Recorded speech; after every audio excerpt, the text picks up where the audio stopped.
Hello दोस्तों, आपको success रथ channel पे स्वागत है। आज प्राचीन इतिहास का जो महाजनपद है उसको आज देखते हैं। तो महाजनपद काल का जो पहले परिचय है उसको देख लेते हैं। छठी शताब्दी बीसी, छठी शताब्दी से पूर्व को राजनीतिक घटना के तहत 16 महाजनपदों का उदय हुआ। 600 से 300 बीसी मतलब 600 से 300 ईसा पूर्व में भारत के छोटे छोटे राज्य बड़े राज्यों में परिवर्तित होने लगे थे। बौद्ध एवं जैन साहित्यों से इसके विषय में विस्तृत जानकारी मिलती है। तो पहले जो महाजनपद हुआ करता था, अभी जैसे गांव से जो ब्लॉक बनता है, ब्लॉक से फिर जिला बनता है, जिला से राज्य बनता है, राज्य से देश बनता है, एक देश का निर्माण होता है। उसी तरह से पहले था कबीला था, जो सबसे छोटे इकाई को कबीला बोला जाता था। और उसके बाद ग्राम बोला जाता था, जन बोला जाता था, फिर जनपद, उसके बाद महाजनपद बोला जाता था। तो हमें जो महाजनपद का जो जानकारी मिलता है वो कहाँ से मिलता है? वो बौद्ध साहित्य और जैन साहित्य से मिलता है। बौद्ध साहित्य में जो एक प्रमुख ग्रंथ है वो अंगुत्तर है, अंगुत्तर निकाय।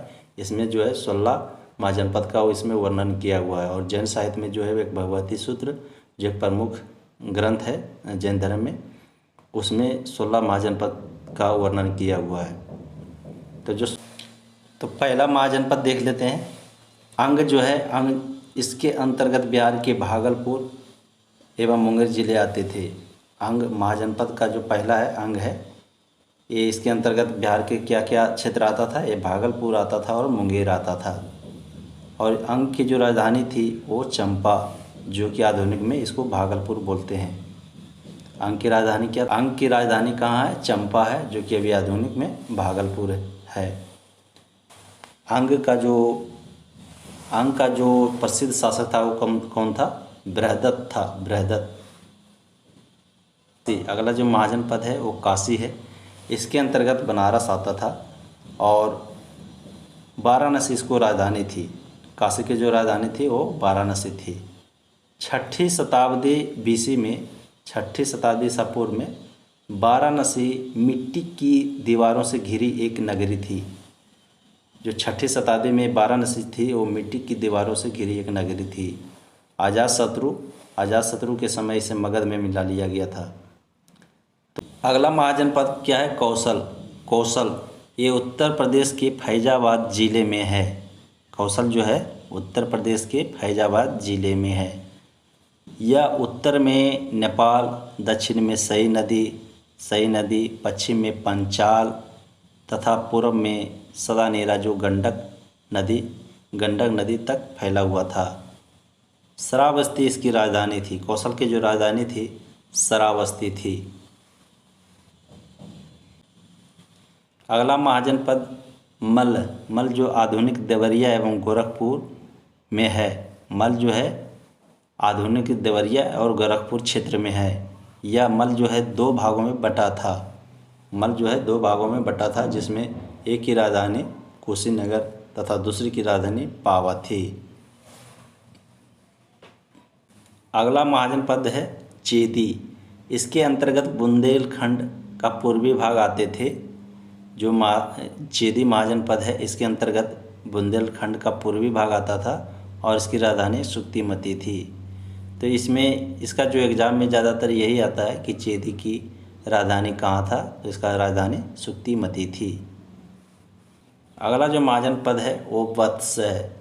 यह यमुना के किनारे स्थित था। वत्स जो महाजनपद था वो यमुना के किनारे स्थित था। इसके अंतर्गत इलाहाबाद एवं कौशाम्बी जिला के क्षेत्र में आते थे। प्रसिद्ध शासक उदयनभास था। वत्स का जो प्रसिद्ध शासक था उदयनभास था और इसकी राजधानी कहाँ था? कौशाम्बी थी। वत्स की राजधानी कहाँ थी? कौशाम्बी थी।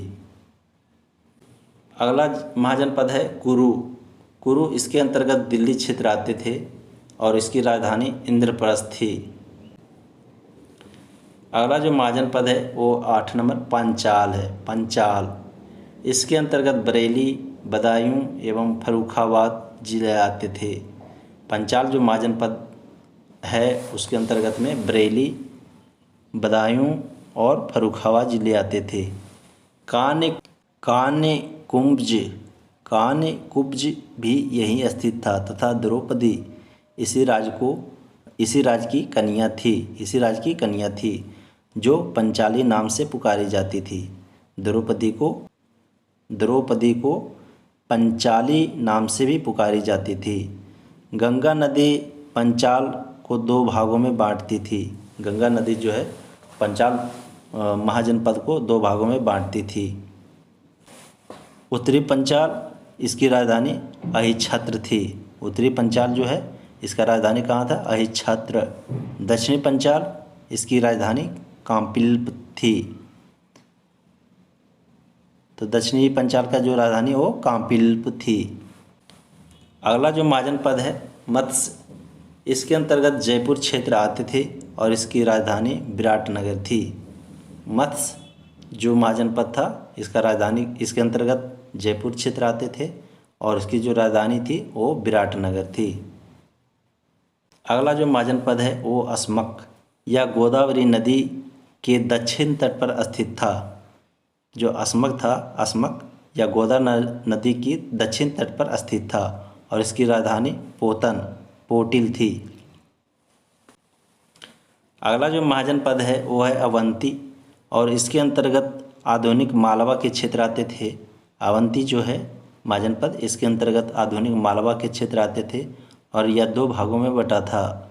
उत्तरी अवंती और दक्षिणी अवंती। उत्तरी अवंती की जो राजधानी थी वो उज्जैन थी और दक्षिणी अवंती की राजधानी महिष्मती थी। अगला महाजनपद है गांधार। ये जो कि भारत के बाहर का महाजनपद है, यह अभी वर्तमान में पाकिस्तान में है। गांधार यह पाकिस्तान के रावलपिंडी एवं पेशावर में स्थित था।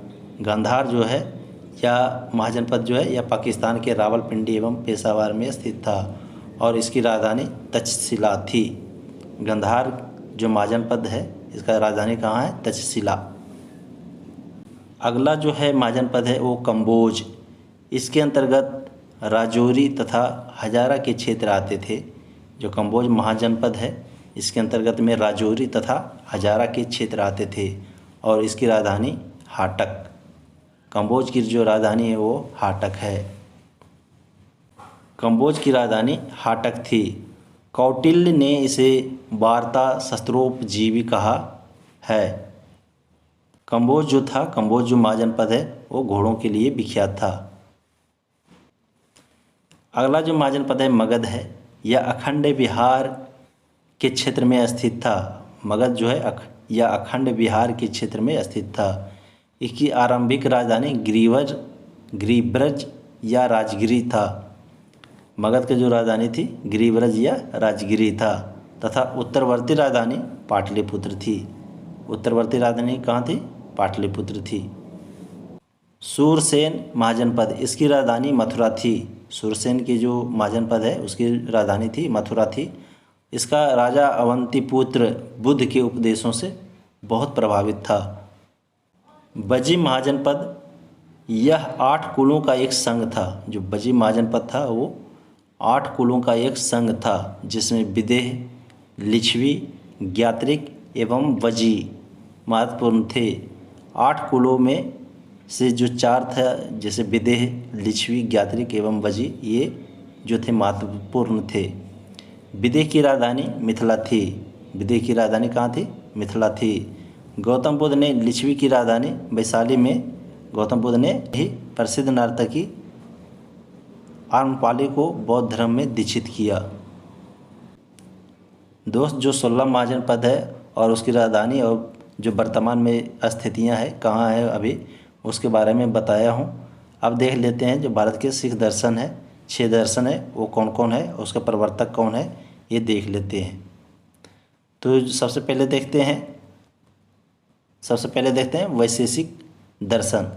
यह संसार का यथार्थवादी, विश्लेषणात्मक एवं वस्तुवादी दर्शन है। इसके प्रवर्तक कणाद मुनि थे। वैशेषिक दर्शन के जो प्रवर्तक थे कणाद मुनि। ये जो दर्शन से ज़्यादा करके यही पूछा जाता है कि उनके प्रवर्तक किस दर्शन का कौन सा प्रवर्तक थे? तो जैसे वैशेषिक दर्शन है, जिसके प्रवर्तक कौन है? कणाद मुनि। अगला जो है न्याय दर्शन, यह ईश्वर को संसार का सृष्टिकर्ता मानता है। न्याय दर्शन जो है यह ईश्वर को संसार का सृष्टिकर्ता मानता है। इसके अनुसार ईश्वर एक ऐसी आत्मा है जो कर्म एवं पुनर्जन्म के बंधन से मुक्त है। न्याय दर्शन के अनुसार क्या है? ईश्वर एक ऐसी आत्मा है जो कर्म एवं पुनर्जन्म के बंधन से मुक्त है। और इसके प्रवर्तक कौन थे? गौतम मुनि। इसके प्रवर्तक मतलब न्याय दर्शन के प्रवर्तक कौन थे? गौतम मुनि थे। अगला देखते हैं सांख्य दर्शन। सांख्य दर्शन, इसके अनुसार सभी चीज़ें यथा वायु, जल, बुद्धि, दृष्टि, श्रवण, वाक आदि का विकास प्रकृति द्वारा ही होता है। सांख्य दर्शन के अनुसार क्या है? सभी चीज़ें यथा वायु, जल, बुद्धि, दृष्टि, श्रवण, वाक आदि का विकास प्रकृति द्वारा ही होता है। और इसके प्रवर्तक, सांख्य दर्शन के प्रवर्तक कौन थे? कपिल मुनि। सांख्य दर्शन के प्रवर्तक कौन थे? कपिल मुनि। अगला क्या है? योग दर्शन। इसके अनुसार ईश्वर सृष्टि का रचिता नहीं है।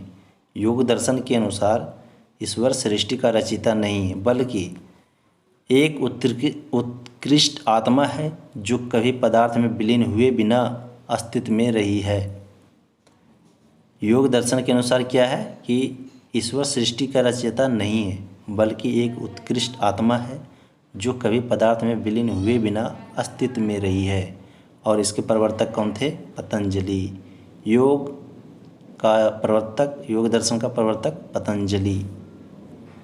अगला दर्शन क्या है? मीमांसा। यह दर्शन मनुष्य के कर्तव्यों के निर्धारण और जीव तथा जगत के संबंध में सच्चे ज्ञान की प्राप्ति में वेदों को अंतिम प्रमाण मानता है। मीमांसा दर्शन जो क्या है? यह दर्शन मनुष्य के कर्तव्यों के निर्धारण और जीव तथा जगत के संबंध में सच्चे ज्ञान की प्राप्ति में वेदों को अंतिम प्रमाण मानता है। और इसके प्रवर्तक गौतम जैमिनी। मीमांसा दर्शन जिसके प्रवर्तक कौन थे? गौतम जैमिनी पूर्व मीमांसा, और उत्तर मीमांसा का बदरायन। पूर्व मीमांसा का प्रवर्तक गौतम जैमिनी और उत्तर मीमांसा का बदरायन। अगला दर्शन है 6 नंबर वेदांत दर्शन। इसे अद्वैत वेदांत भी कहा जाता है। तक आदि गुरु शंकराचार्य थे। वेदांत दर्शन का जो प्रवर्तक किसे माना गया है? वो गुरु शंकराचार्य। तो दोस्त